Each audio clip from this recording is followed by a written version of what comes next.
it often takes 1 or even 2 years until you can see any money flowing in from your new endeavor. The thing is that increasing your income is certainly great, but it is oftentimes not within your direct control, at least not in the short term. But decreasing or downgrading your lifestyle is something that is completely within your hands and that you can do immediately. And before you say no to this, here are 2 things to keep in mind that will make things much easier.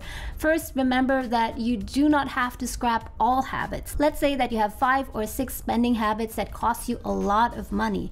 Try to scrap 4 or 5 of these so you can still keep 1 or 2 that you feel are subjectively most important to you. I mean, we as human beings all have our idiosyncrasies, and this means that each one of us has those things, those little enjoyments that we feel that we need, although it's not essential to our survival. So I would say go on and retain one of your spending habits, if possible the cheapest one, if you feel that it's really necessary for your sanity. And the second thing to remember is that this is not forever. This can be a temporary situation, something that you need to go through in order to accumulate funds to help you in the process of changing careers. And once you've made that transition and you are back in a stable position again, hopefully after 1 or 2 years, then you can gradually reintroduce some of those spending habits back into your life. So you don't need to downsize in every department of your life, but downsize to the degree so that you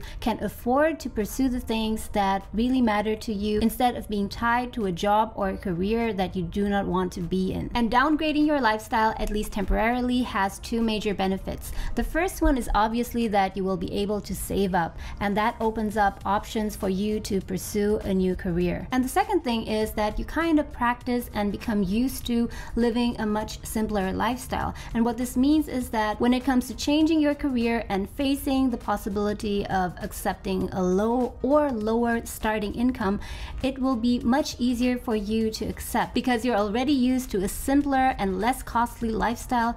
It will be much less of an objection for you to accept this lower starting income.